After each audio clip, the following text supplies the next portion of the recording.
Seja o nome do Senhor. A Jesus tributamos toda a honra, a Jesus tributamos toda a glória e a Jesus tributamos toda a adoração. Eu saúdo os irmãos capazes de Cristo. Amém. Amados, estamos aqui nesse primeiro dia, a qual vamos iniciar o nosso estudo, o nosso seminário escatológico. Eu quero louvar a Deus pela vida dos irmãos, quero louvar a Deus pela vida dos obreiros que aqui se encontram.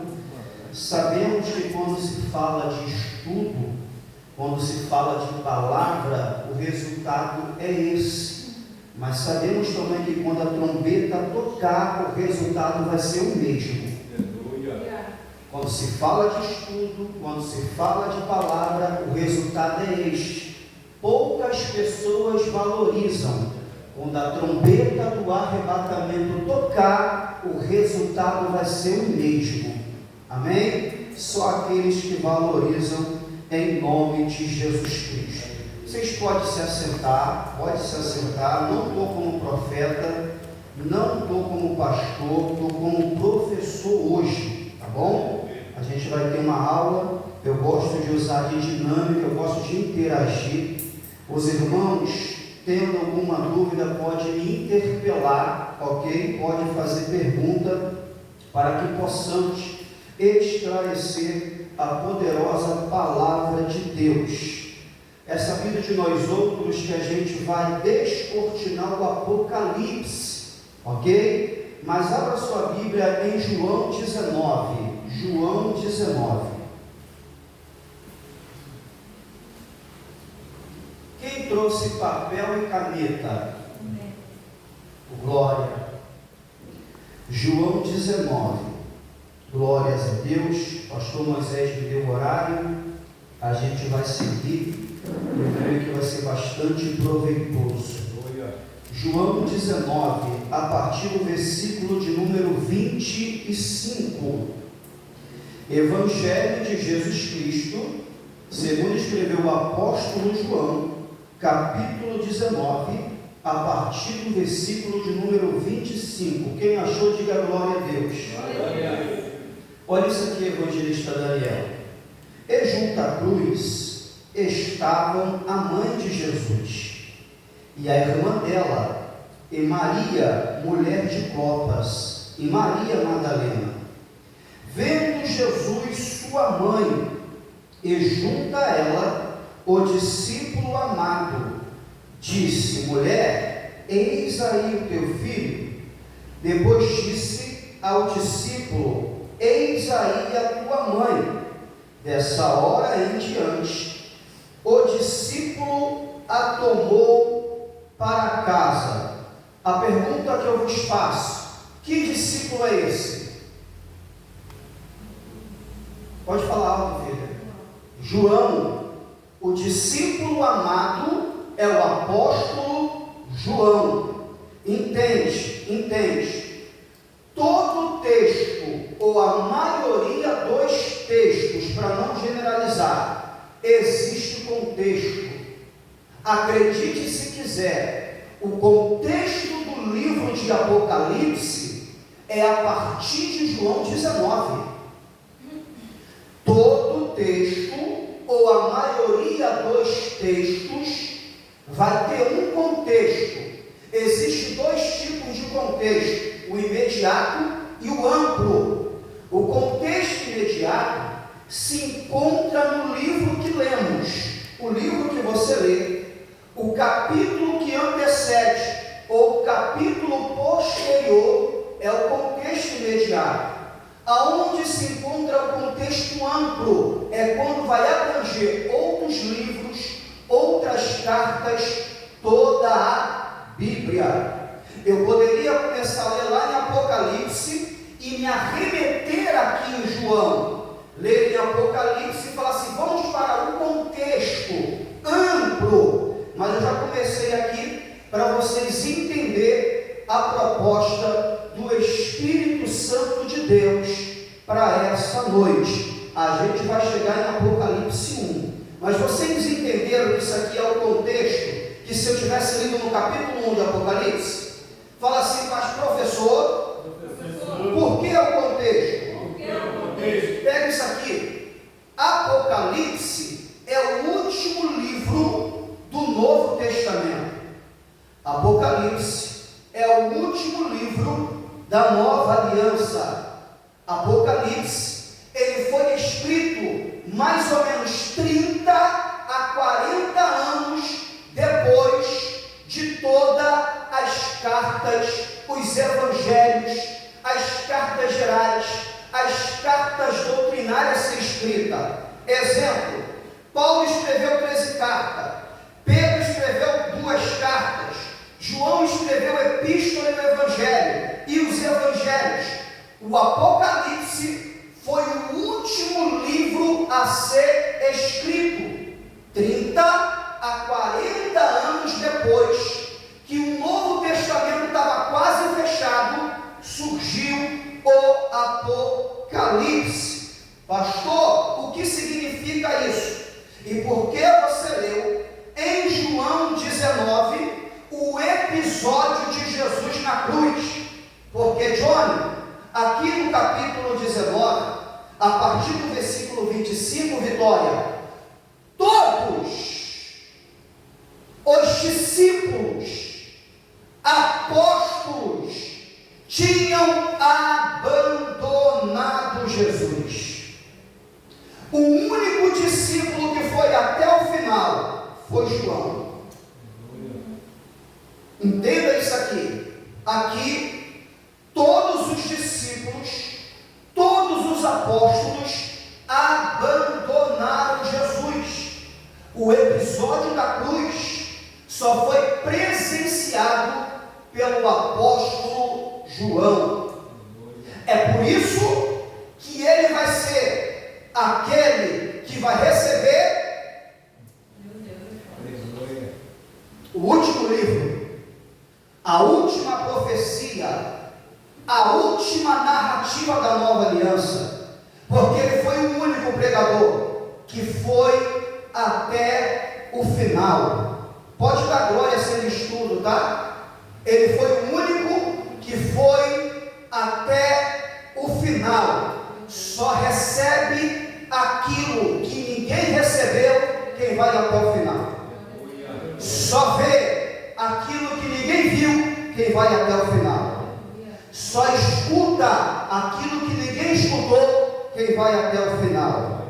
Só vai receber algo grande da parte de Deus quem vai até o final. Qual é o nome da nossa geração? Começar? Até começa bem.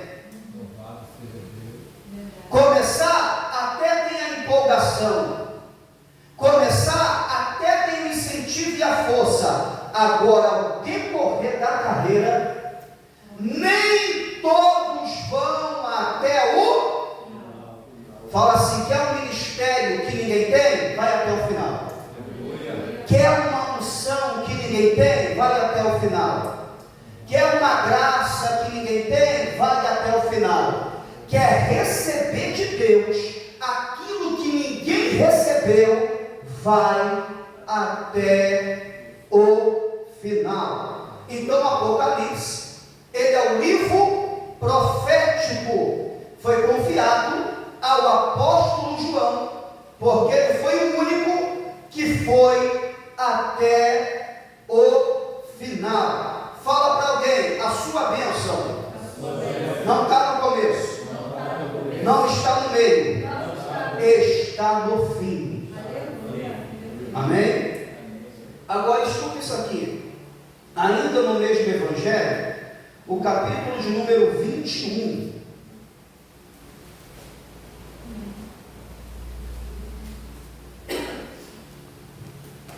No mesmo evangelho, no capítulo de número 21, a partir do versículo de número 21, Deus está aqui. Mesmo evangelho, capítulo 21, a partir do versículo de número 21. Olha o que está escrito, pastor Moisés. Vendo-o,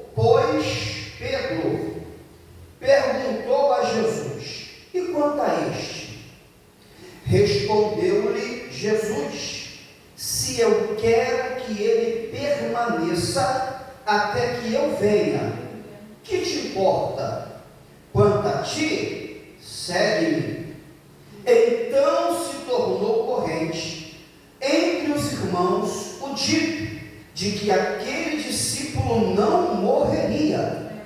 Ora, Jesus não dissera que tal discípulo não morreria, mas se eu quero que ele permaneça até que eu venha, que te importa? Aleluia. Daniel, olha a importância de você estudar teologia. Olha a importância de você estudar a palavra de Deus. A teologia não forma pastor. A teologia não forma obreiros. A teologia forma teólogos e professores. Pastor e obreiros vão ser formados no fogo, no deserto e no tempo de caminhada. A teologia vai formar teólogos e professores. Mas o quão bom é um obreiro e um pastor que foi forjado no fogo, que passou pelo deserto e que passou pelo tempo de teologia. Esse que vos fala, como algumas pessoas que estão sentadas aqui, vou repetir, esse que vos fala, como algumas pessoas que estão sentadas aqui, tinha uma certa resistência acerca de teologia. Vocês já me viram pregar. Eu não sei por que eu não estou falando isso. Alguém aqui precisa ouvir o que eu estou falando, não é o banco. Alguém sentado aqui, assim como esse que vos fala, quando se tratava de teologia, tinha uma resistência, até eu conhecer o benefício da teologia, e o meu pensamento mudar, e o nome do Senhor ser glorificado. Pastor Moisés está ali, e o pastor Moisés é da época que a gente subia monte junto, que a gente jejuava junto, que a gente pagava preço junto. Naquele tempo, meu pastor, bastava jejuar. Naquele tempo, meu pastor, bastava ler a Bíblia. Naquele tempo, meu pastor, bastava ter uma vida de oração para você estar liderando. Hoje, não basta só ter oração, jejum e monte e ler a palavra. Hoje, para você liderar, para você direcionar, você tem que ter um estudo teológico do teu ministério. Fala assim, pastor, por quê? As redes sociais naquele tempo, meu pastor, não é como era agora. Porque ele e o pastor Moisés estavam lá de 20 anos de caminhada. As redes sociais naquele tempo não tinham força que tem agora. Você quer ver? Quantas vezes, pastor Moisés, você foi indagado acerca de dízimo por alguém que assistiu um vídeo no YouTube falando acerca do mesmo? Quantas vezes você foi indagado acerca de estar congregando? Por que eu tenho que congregar? Acerca de alguns vídeos de alguns YouTubers que estão no YouTube.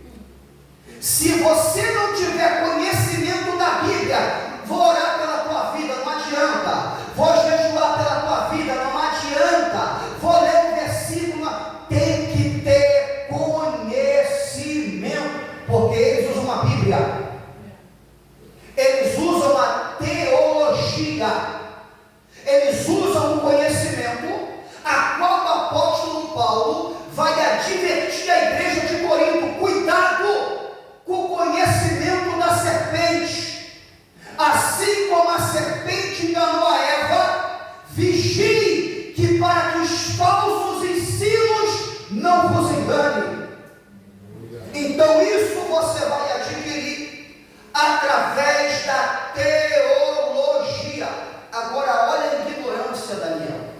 Em certa feita eu estava numa igreja e eu tive uma oportunidade, e na na minha oportunidade, eu explanei que eu era professor de teologia. A pregadora que veio após mim me arrebentou o culto todo.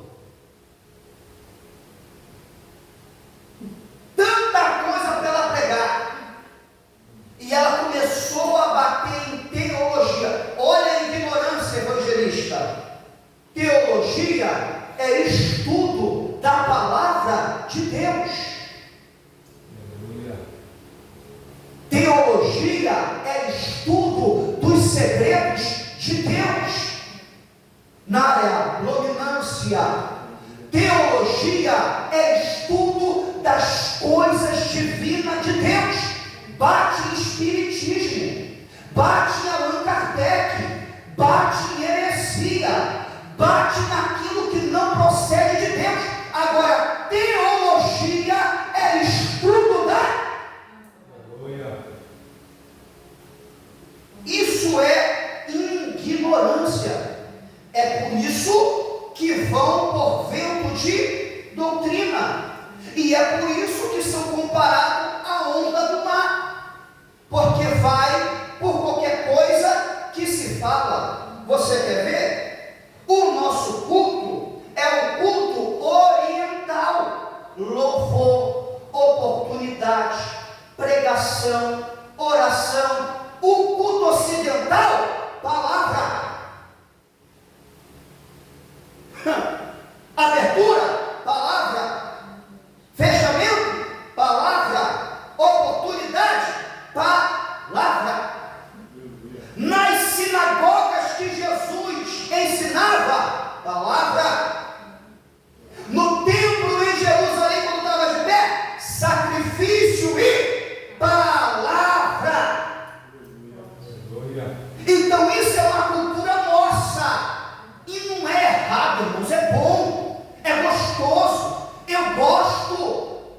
Mas a prioridade que a gente tanto fala, em nossos cultos a gente pouco vive. Era para esse lugar? Está lotado. Ó, vai vir aí um profeta que revela CPF. O camarada bate o olho em tu, fala o teu nome e sobrenome. Isso aqui está abarrotado com gente lá fora. Agora, quando se fala de estudo, teologia e palavra, todo mundo tem desculpa para tudo. Mas sabe quem vai receber da parte de Deus aquilo que ninguém recebeu? Você que está aqui no estudo da palavra. Então eu tinha essa resistência, varão, até passar vergonha. Passar o quê? Vergonha. Eu rodo o Rio de Janeiro pregando. Então, Testemunha de Jeová já me levou no UB, Adventista já me levou no UB. Quer ver um povo que tem palavra? Se é pastor, sou. É pregador, sou. Estou indo com agenda. E começar a fazer perguntas acerca de teologia, e eu sendo pastor, sendo pregador e não tendo resposta.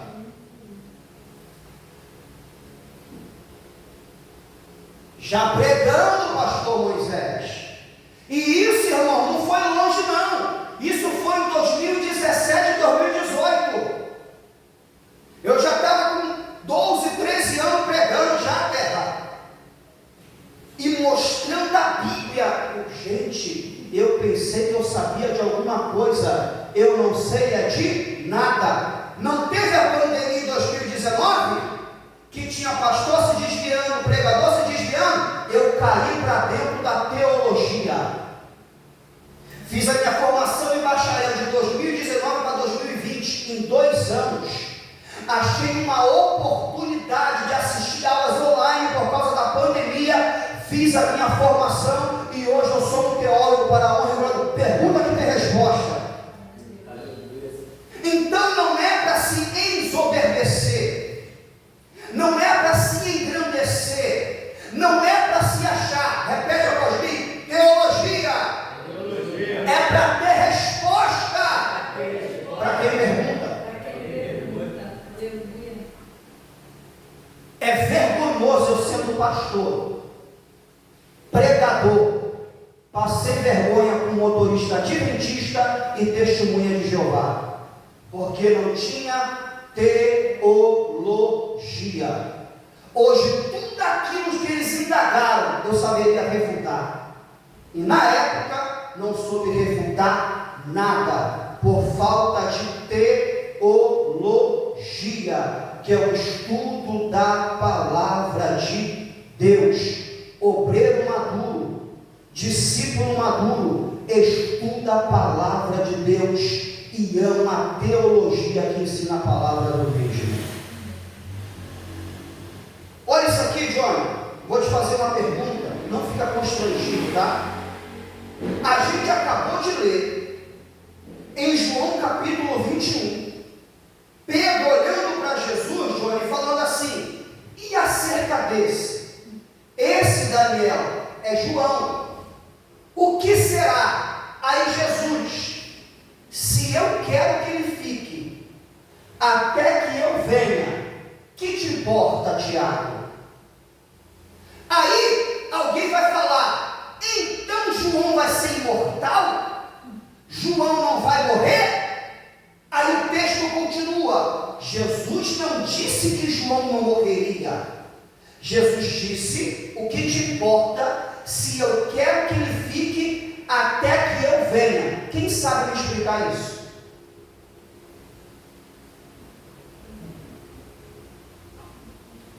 Pode falar, gente.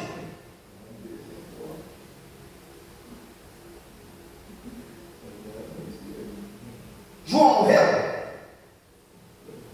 Morreu, gente? Ué, ele está aqui? Me fala desse João. Repete, João morreu? Morreu. Mas o que Jesus disse? Importa que ele fique até que eu? Já teve o arrebatamento? Não. Então me explica aí. Esse venha não é a revelação de Jesus para João? Quem pode dar glória para Jesus? Aleluia. Até que eu venha, é Jesus dizendo: ele vai ficar, porque ainda vai ter uma experiência comigo. E ele não, porque ele estava debaixo de uma, e arrepiei. Olha isso aqui, Jônio, olha isso aqui, olha porque é importante estudar, porque alguém poderia fazer essa pergunta, só a Vitória respondeu, a minha esposa eu sempre sabia, mas eu gravei ela em casa. Mas as pessoas que querem achar erro na Bíblia usam isso. Agora imagina, pastor Moisés, o Senhor, não sei. Um pregador, não sei. Importa que ele fique até que eu venha. Olha isso aqui. Aí entre eles, Tiago, entre eles, João não vai morrer? João vai ser imortal? Porque eles entenderam que quando Jesus falou até que eu venha, irmãos, arrebatamento. Ou segunda vinda. Eles entenderam isso. Aí o texto, Jesus não disse que ele não morreria, mas Jesus disse que importa que ele fique até que eu venha. Venha para quê? Para dar a revelação do Apocalipse. O livro, o Evangelho de João, foi escrito por volta do ano 80. O Evangelho de João foi escrito por volta do ano 80. Mateus, Marcos e Lucas são os evangelhos sinóticos, que significa ao lado de, parecido com. Sinótico é uma palavra grega, ao lado de, a mesma visão, a mesma fonte. Quando você lê o Evangelho de João, é totalmente diferente. É ou não é? Totalmente diferente. Então, os evangelhos vão ser escritos. Vai passar um tempo, o Evangelho de João, que é o Evangelho universal, vai ser escrito. Repete após mim para você poder gravar. Marcos vai escrever para os romanos. Marcos vai escrever para os romanos. E apresenta Jesus como servo. Lucas vai escrever para os gregos. E apresenta Jesus como homem perfeito. Mateus vai escrever para os judeus. E apresenta Jesus Vocês querem anotar isso? Anota aí. É estudo. Marcos vai apresentar Jesus aos romanos e apresenta Jesus como servo. Olha isso aqui, pastor Moisés. Porque para os romanos o que servia era trabalho.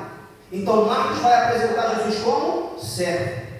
Lucas vai apresentar Jesus aos gregos como homem perfeito. Quem já ouviu a frase beleza grega?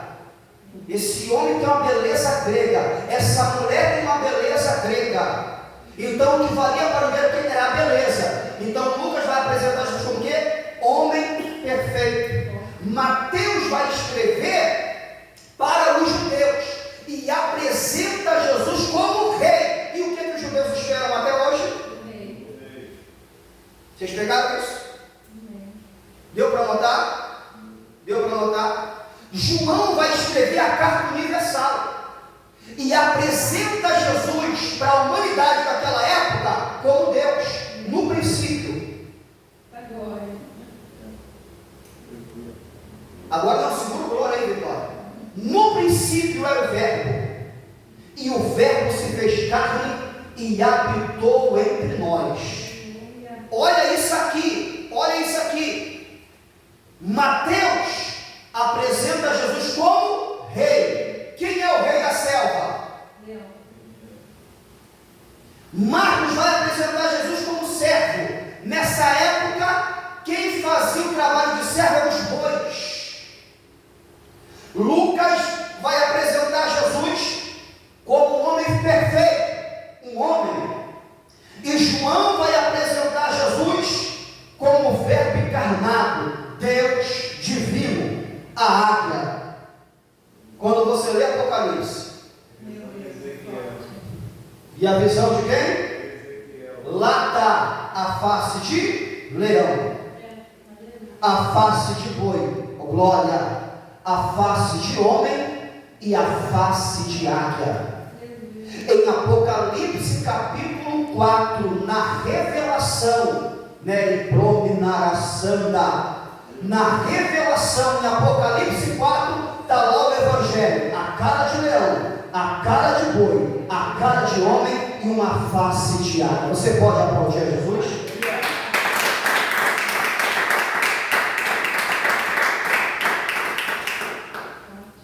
Deu para notar? Deu para notar? Vamos resolver isso aqui? Então, qual é a questão? Se Jesus ainda não voltou, não ocorreu o arrebatamento. E na segunda fase da sua vida, também muito menos. O que Jesus estava querendo dizer? Olha isso aqui. Vale a pena ir até o final. Vamos entender aonde João 21, a partir do versículo 21, Johnny, quando Jesus está dizendo, importa que ele fique até que eu venha, vamos ver onde se cumpre? Apocalipse capítulo 1. Aleluia.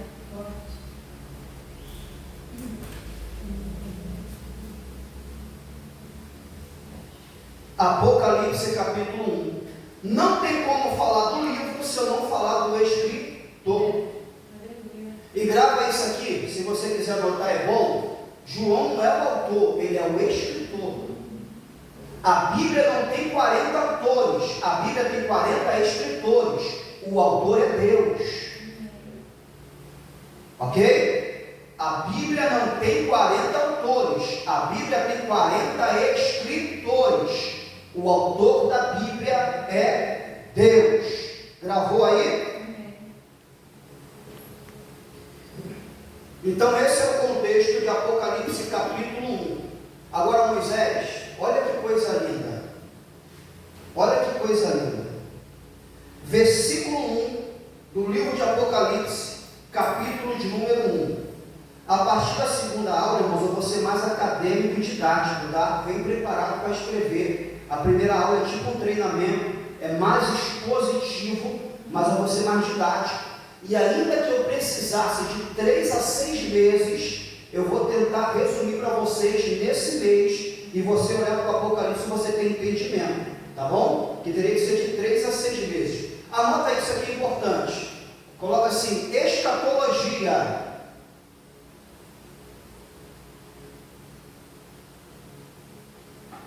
Não se limita ao livro de Apocalipse. Escatologia não se limita ao livro de Apocalipse, ou do Apocalipse. O Apocalipse é um resumo da mesma. O Apocalipse é um resumo da mesma.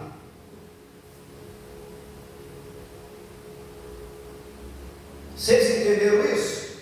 Porque escatologia tem Daniel. Evangelho de João capítulo 14 é escatologia.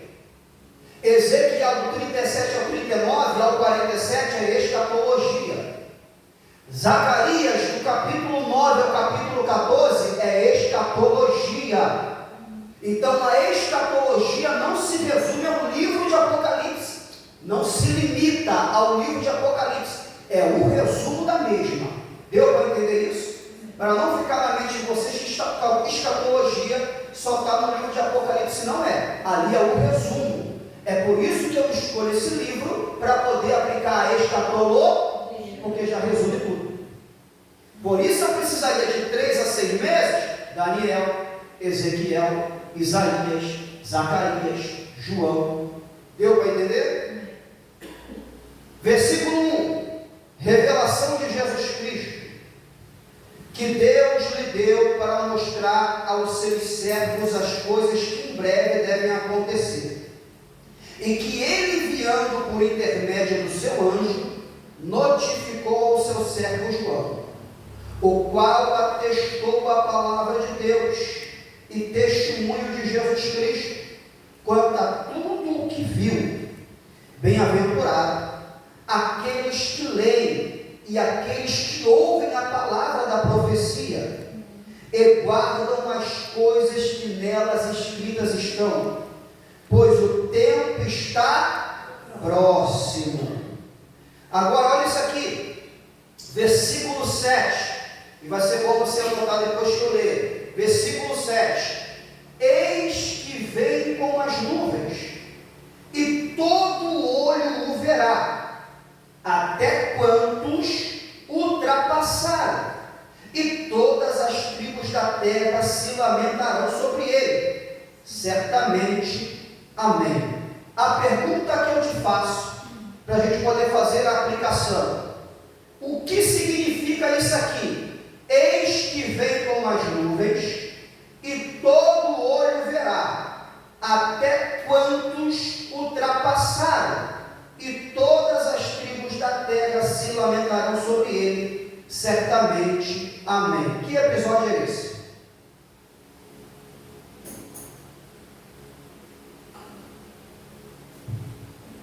Ninguém arrisca? Eis que vem com as nuvens, e todo o olho verá, até aqueles que ultrapassaram. Que episódio é esse? No caso, quando Jesus ele vem para. Não sei se é depois do milênio, não sei se é antes. Não sabe se depois, não sabe se é antes? Fala, pastor Moisés. Você está vendo aí como que é bom estudar? Eu louvo a Deus que eu não ouvi arrebatamento. Olha aí. Eu louvo a Deus que eu não ouvi arrebatamento. Sabe o que significa isso? Prólogo. Escreve aí, prólogo.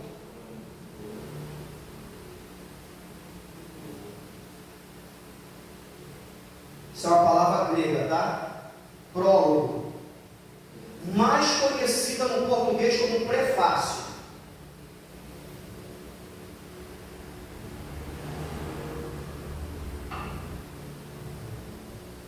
A minha esposa daqui a pouco vai um bacharel em teologia. Fala assim, professor, o que significa prólogo? O prólogo é quando o escritor antecipa um acontecimento futuro. Vou repetir. O prólogo é quando o escritor ele vai antecipar um acontecimento que é futuro. Olha isso aqui se você quiser anotar. Apocalipse 1:7 é o Apocalipse capítulo 19 a partir do versículo 1. Apocalipse capítulo 1 verso 7. Eis que vem com as nuvens, e todo olho verá, para poder tirar a dúvida da obreira Vitória. Isso aqui, Vitória, é a segunda vinda, aonde ele veio para livrar Israel, é antes do milênio. Existem dois eventos. O primeiro evento, arrebatamento, a gente vai aprender mais para frente. O segundo evento, a vinda do Senhor. É isso que as pessoas se confundem. É aqui onde as pessoas se enrolam no texto. Quer ver, Tiago? Você vai dar glória. Como que todo olho verá, se em Coríntios capítulo 15 é no piscar de...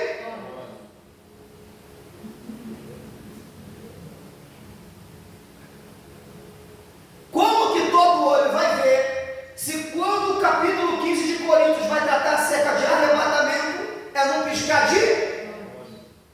É contradição? Não.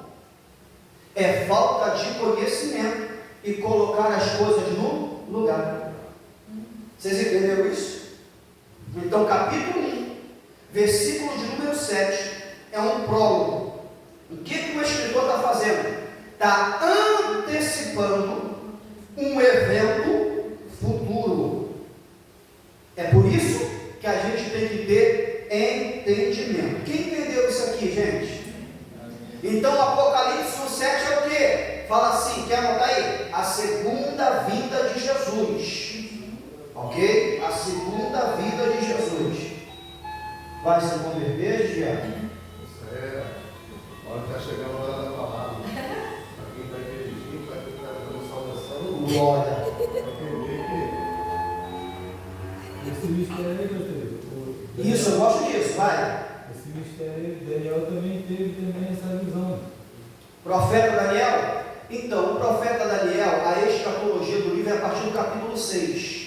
Capítulo 6, ele vai lançado na cova e começa no capítulo 7 a escatologia, ele também teve visão. Porque o capítulo 7, o versículo 13, está dizendo assim: eu estava olhando nas minhas visões da noite, e eis que vinha com as nuvens do céu como filho do homem.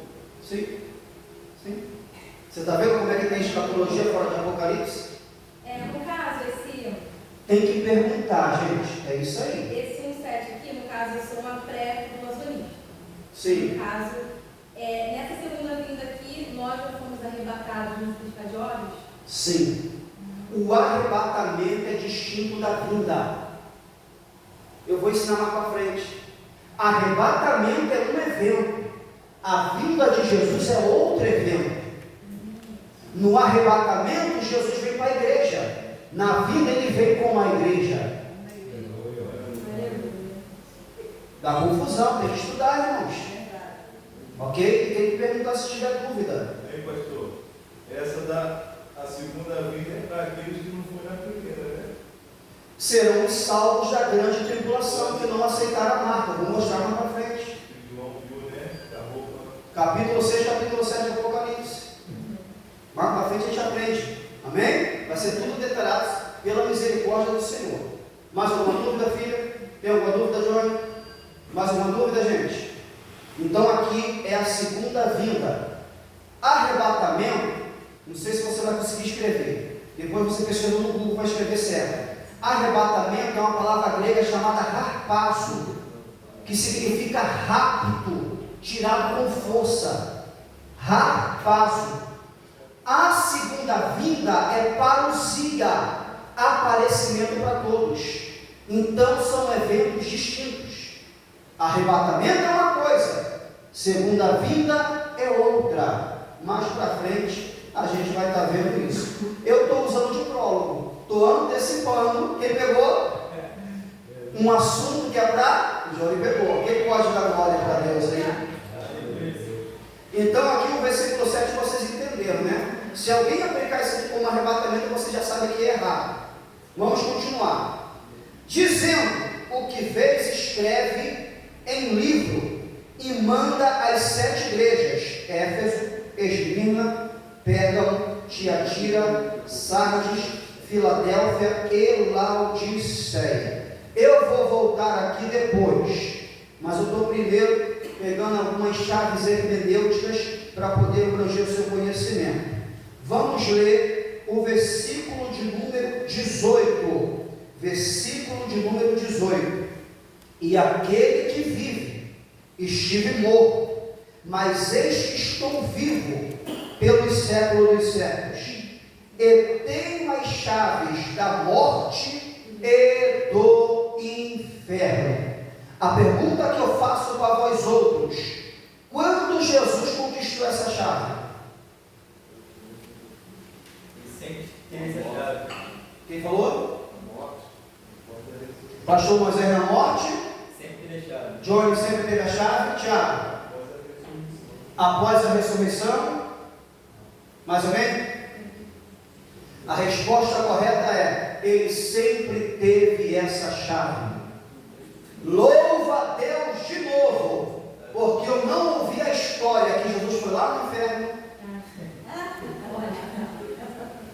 deu um golpe de candifu no diabo, tomou a chave. E olha, tem teólogos de nome e renome que ensinam. Não o pastor William na fila do pão, não, irmãos.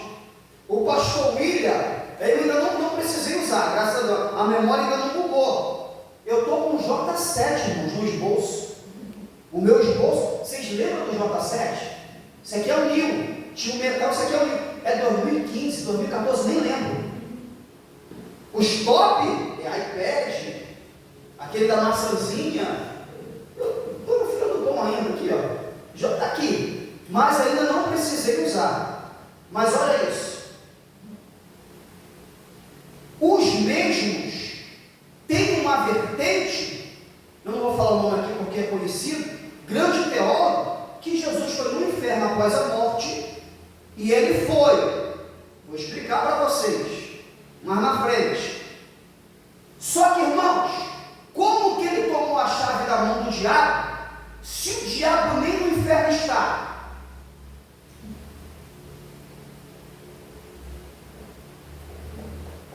Me responde, diabo. Como que Jesus toma a chave da mão do diabo, se o diabo nem no inferno está?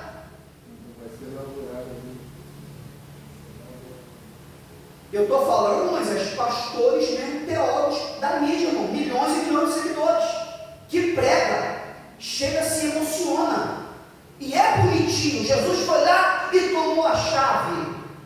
E sabe o que é bonito? A humildade. Eu já preguei isso. Antes de fazer, já preguei, irmão.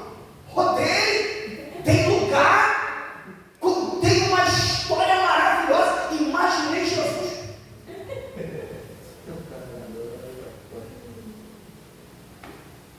Aí tu vai estudar. O diabo está nas regiões celestiais. E o inferno nem foi inaugurado. Vamos lá. Então Jesus sempre teve essa, não tomou da mão de ninguém, porque ele sempre, lá em Isaías, se não me falha a memória, ele tem a chave de Davi. Se não me falha a memória, Mateus capítulo de número 16, tu és Pedro. Sobre ti edificarei a minha igreja, e a chave do reino dos céus eu te dou, porque eu tenho a chave, está com Jesus. E eu não vou entrar na questão aqui do chaveiro, deve ter mais de uma, porque um ele deu para Pedro, quem pode dar glória? Mas a chave da morte sempre pertenceu a Deus. Então aqui, aquele que vive, estive morto, mas eis que estou vivo pelos séculos dos séculos. Ele tem as chaves da morte e do inferno. Isso aqui é forte.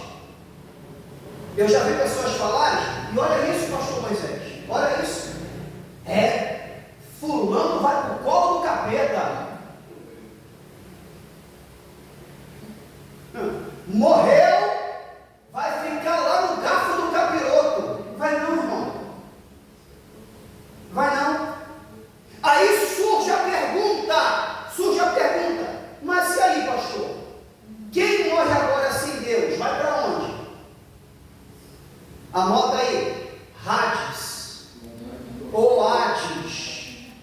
a letra H no grego tem um som de R. Aportuguesado você fala Hades, mas o correto é Hades. Mas escreve com H. Coloca aí Hades.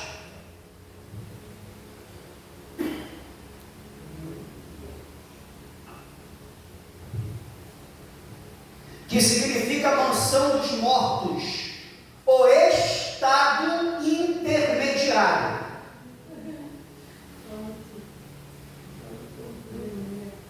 Que no Antigo Testamento, o pastor Moisés, era conhecido como Sheol. S-H-E-O-L, Sheol. É o mesmo lugar, um estado intermediário. Vocês entenderam isso aqui? Então, a pessoa que morre hoje, com Cristo, vai para o paraíso. A pessoa que morre hoje, sem Cristo, vai para o Hades. Aí eu me faço uma pergunta: a pessoa que morre hoje com Cristo vai para o paraíso, e a pessoa que morre hoje sem Cristo vai para o Hades, o lugar de tormento. Isso é na nova aliança. Na antiga aliança, a pessoa que morria sem Cristo ia para onde? A pessoa que morria sem Cristo na antiga aliança ia para onde? Para o abismo, casa, Olha o detalhe, eu deixei a deixa para vocês. Isso aqui é detalhe. Sheol.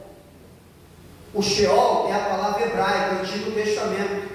O Hades é a palavra grega, Novo Testamento. É o mesmo lugar, só que no Novo Testamento, na Antiga Aliança, a revelação é progressiva. Então, na Antiga Aliança não tem Hades, é Sheol, porque o Antigo Testamento é hebraico, o Novo Testamento é grego. Então, eles iam para o mesmo lugar, porém, Antiga Aliança, Sheol, Nova Aliança, Hades, mas ambos é estágio intermediário. Agora eu vou fazer a pergunta: e as pessoas que morriam em Deus, porque Cristo se revela no Novo, as pessoas que morriam em Deus no Antigo Testamento, ia para onde? Fala alto. Seio de Abraão. E na nova aliança vai para onde? Quem pegou isso aqui da glória? Vamos repetir para ver se vocês gravam.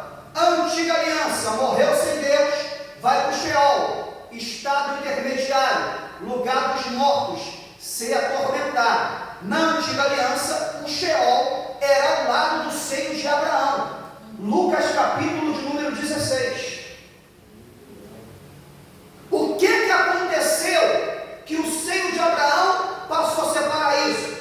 E o paraíso agora não é nas regiões baixas onde era o seio de Abraão. O paraíso agora é no terceiro céu, onde o apóstolo Paulo foi arrebatado.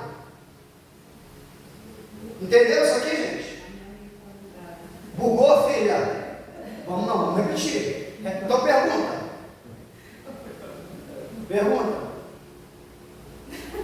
Bugou de verdade, Deus. Chega do TTH, não esquece.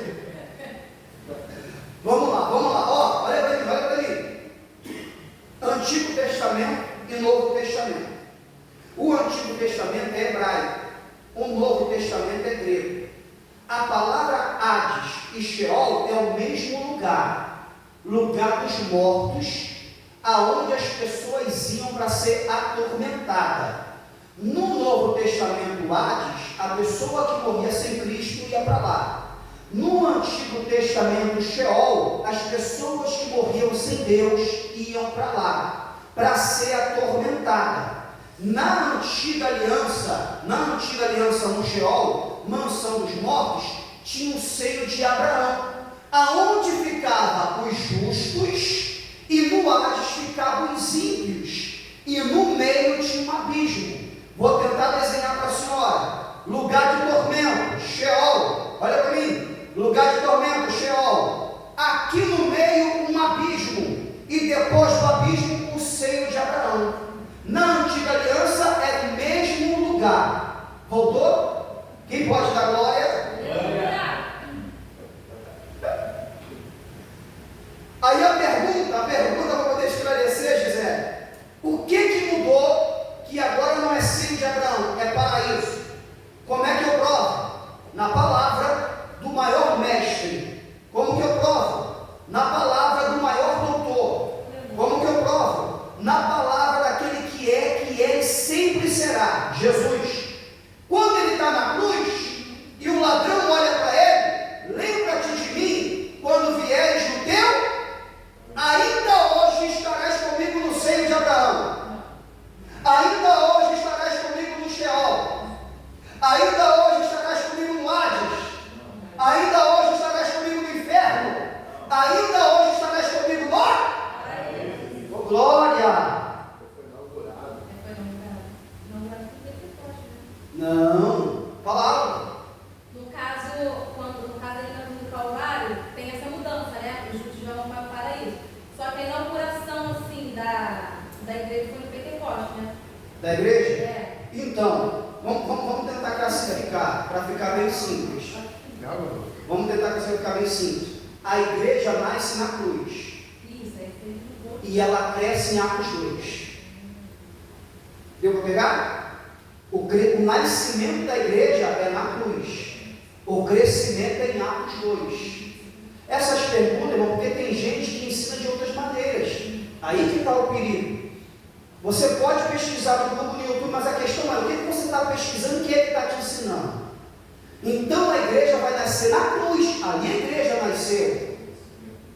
Se tu não der glória, descer um rema agora, pastor Isabel. Se eu te falar que... Vocês sabem o que é rema? Rema é quando o professor ou o pregador, ele está ensinando, eu já sei aquilo que eu vou falar para vocês. Eu tenho esboço aqui, já está no meu escrito, o rema vem na hora, em cima da pergunta que você fez. Mateus 16, Jesus anuncia, tu és Pedro, sobre ti edificarei a minha. Ele vai anunciar o que há, que estava para vir. Na cruz, aquilo que ele anunciou em Mateus 16 mais. Em Atos 2, ela cresce. Não entendeu? Para ficar mais fácil de descer o remo agora isso da mensagem, olha para cá. Quando o soldado fura Jesus, o que sai?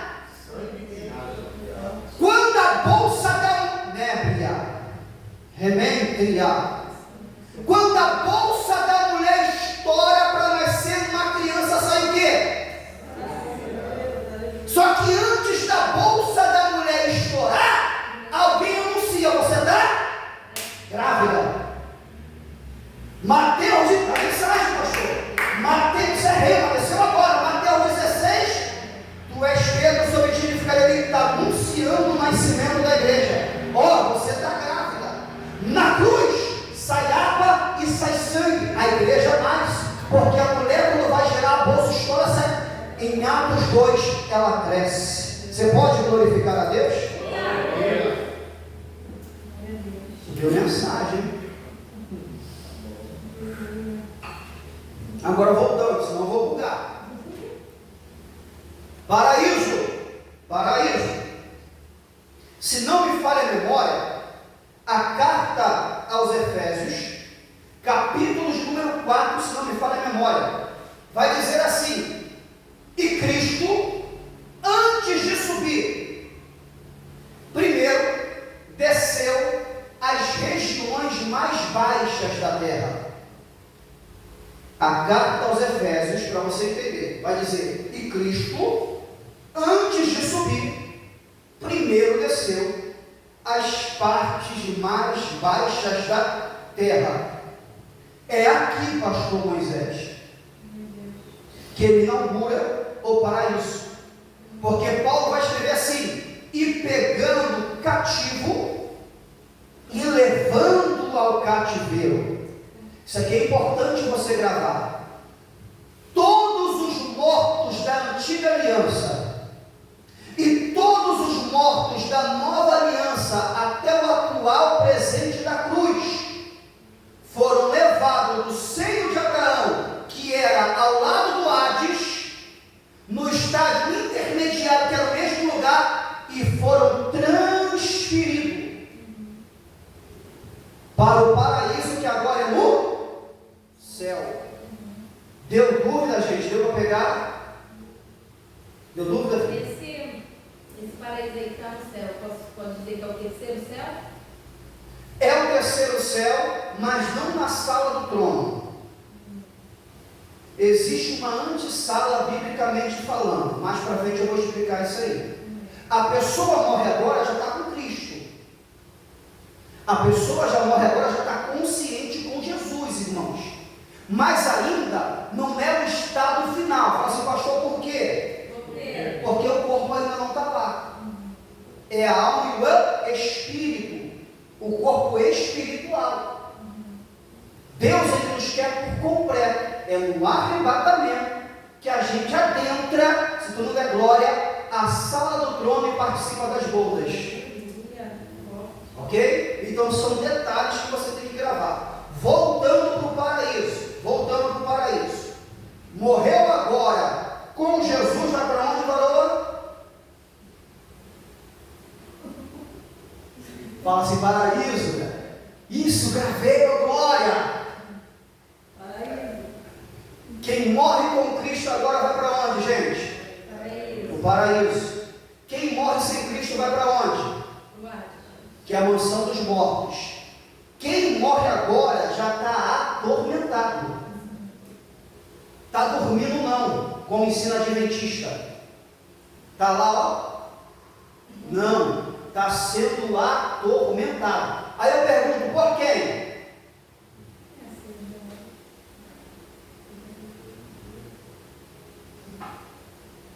Até ontem eu queria falar pelo diabo. Até onde eu ia falar pelos demônios. Atormentado, sabe por quê? Pelo simples fato de ter conhecido a verdade e não ter dado crédito para ela. Vou repetir, Gisele. As pessoas que estão no lugar de tormento hoje, o tormento delas, além do fogo da lava espiritualmente falando, é o fato de ter conhecido a verdade, ouvido a verdade e não ter dado crédito para ela. E saber que esse lugar é real. Para a gente poder fechar, porque é 8:05, e a gente entender mais isso, abre Lucas 16.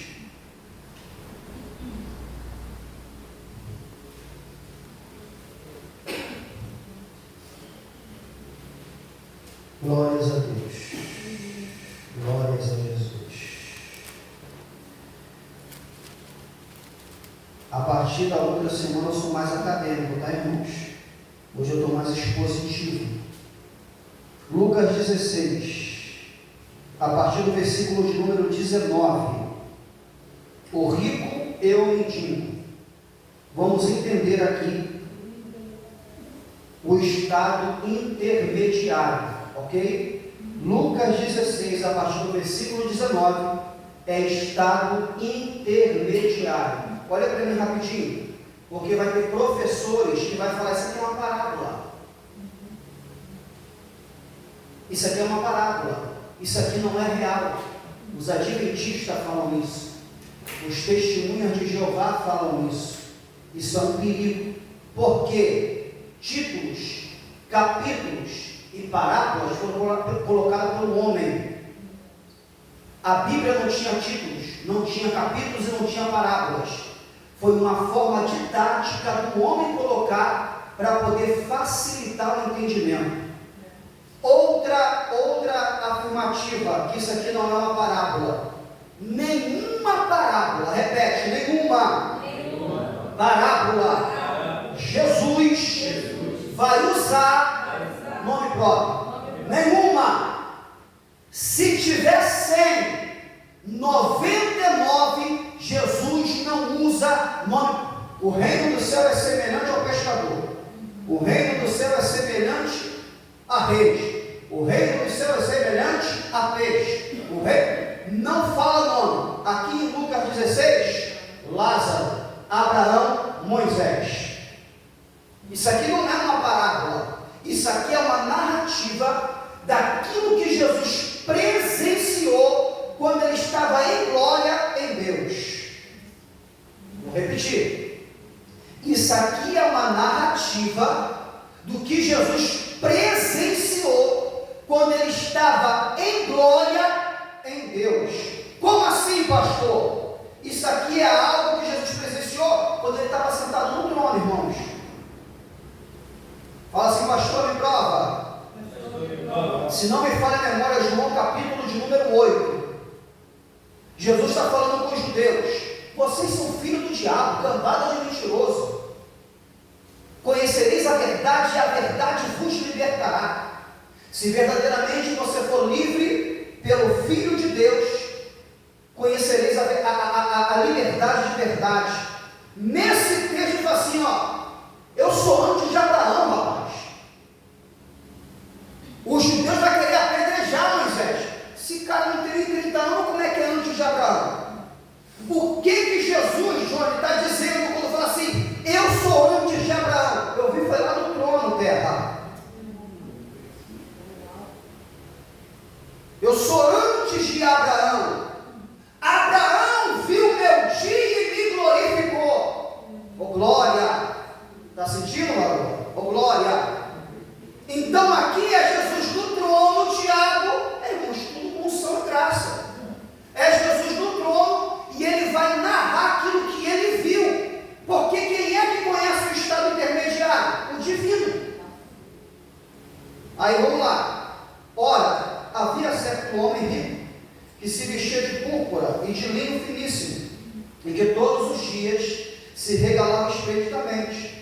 Havia também certo mendigo chamado Lázaro, coberto de chagas, que jazia à porta daquele, e desejava alimentar-se das migalhas que caíam da mesa do rico. Até os cães vinham e lamber-lhes a úlcera. Aconteceu, morreu o mendigo e ser levado pelos anjos para o seio de Abraão. Então isso aqui é o quê? Antigo Testamento, Antiga Aliança. Você pegou isso aqui, Daniel? Está no Novo, mas Jesus está narrando um acontecimento da Antiga Aliança. E ele só pode narrar um acontecimento da Antiga Aliança como Deus, porque ele no trono ele presenciou todo o Antigo Testamento antes dele descer. E o seio de Abraão se arremete à antiga glória. Aconteceu morrer ao mendigo ser levado pelos anjos para o seio de Abraão. Morreu também o rico e foi sepultado no inferno. Olha para mim, por que não está escrito Hades? Por que não está escrito Sheol? Porque inferno é uma palavra em latim. Inferno é uma palavra em latim. O inferno aqui é o Sheol do hebraico, é o Hades do grego. Inferno aqui significa latim.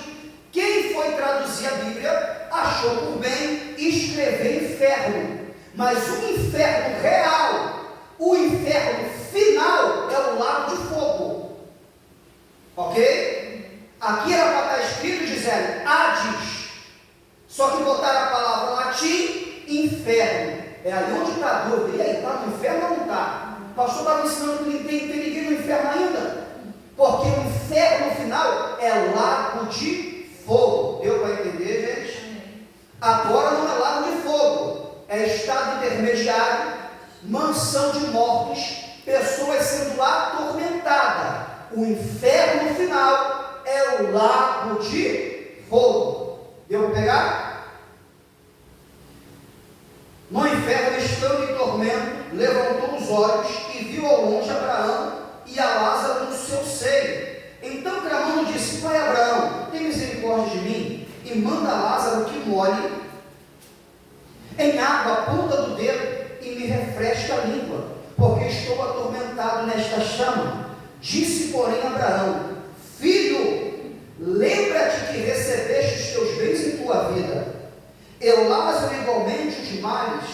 Agora porém aqui ele está consolado e tu atormentado por quem? Tem algum demônio aqui? Atormentado por quem? O diabo está aqui? Sabe quem está aqui? Justas. Abraão é uma representação de Deus e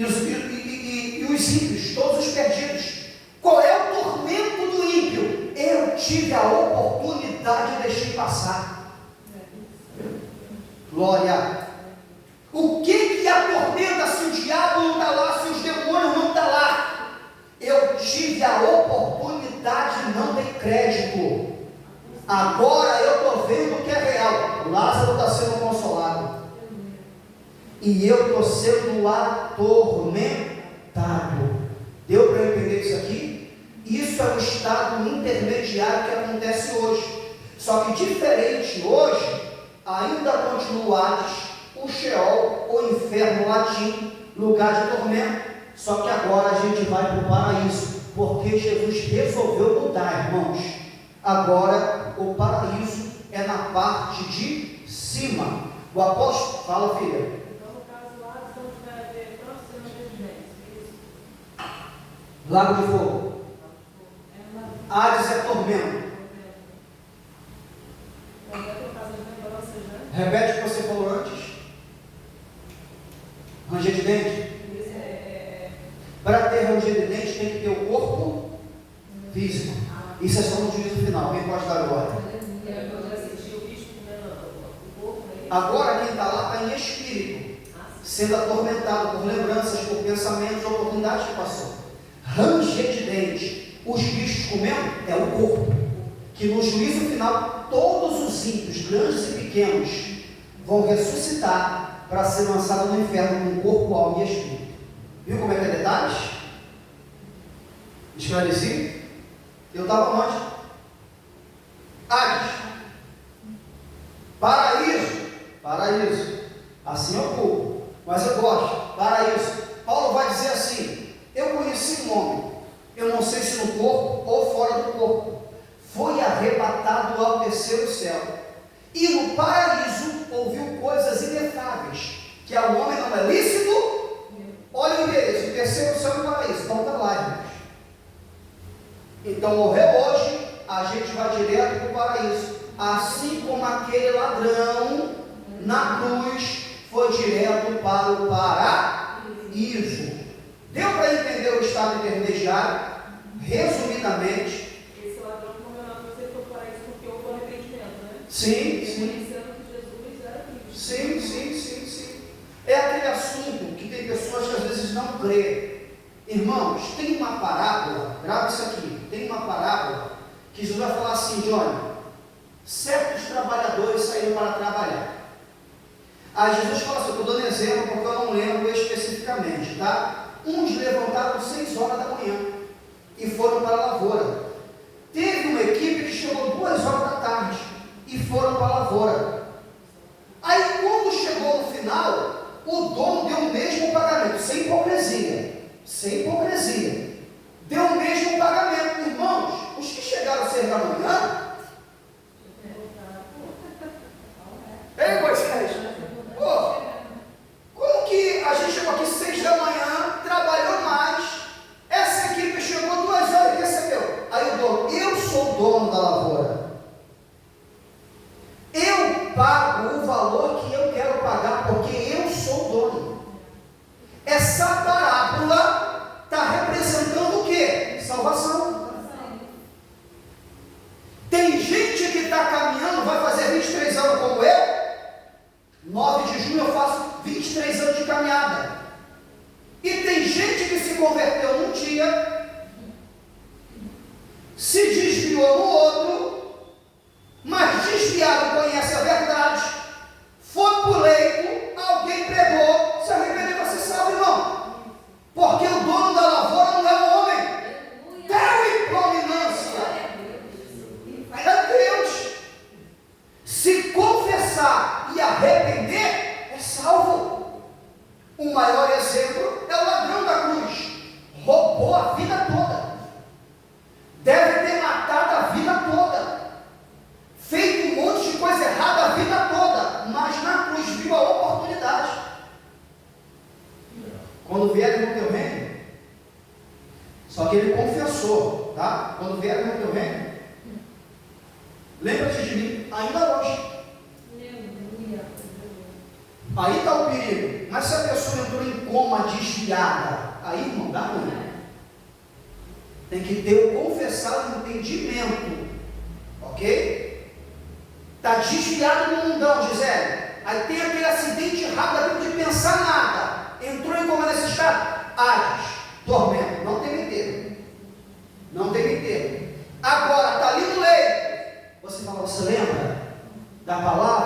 de Jesus, quer se consertar? Quero. É salvo, porque o dono da lavoura é Ele. Pegou? Ficou alguma dúvida? Alguém quer falar mais alguma coisa? Uma pergunta, o senhor falou sobre entendimento e tal. Sim. Eu sempre tive uma dúvida sobre as pessoas que nascem com problemas neurológicos. Como é que ficam assim? Vamos lá. A Bíblia não fala acerca disso. Isso aqui é a palavra de um pastor e professor. Existem pessoas que nascem débil mental. Existem crianças que nascem especiais. Essas pessoas, ao meu ver, são salvas. Porque precisa ter entendimento, porque olha o que a Bíblia diz: aquele que confessar e crer no seu coração será salvo. Então tem que confessar e crer no coração. E a pessoa que é débil mental? E a pessoa que é debilóide? E a pessoa que é doente mental? Ela vai ser salva. Isso eu creio como pastor e como professor. Ninguém é obrigado a crer nisso, mas assim eu creio. Porque essas pessoas estão na primeira dispensação. Por isso que eu falei que não dá tempo de ensinar tudo em um mês. Qual é o nome da primeira dispensação? Inocência. A primeira dispensação é inocência. Depois que vem o quê? Consciência. Então essas pessoas que têm problemas mentais, que não tem como confessar, elas estão na dispensação da inocência. E Deus não tem inocente por culpado, não tem culpado por inocente. Serão salvas. Eu não tenho 1% de dúvida quanto a isso. Mais alguma pergunta? Amém? Se coloque sobre os seus pés.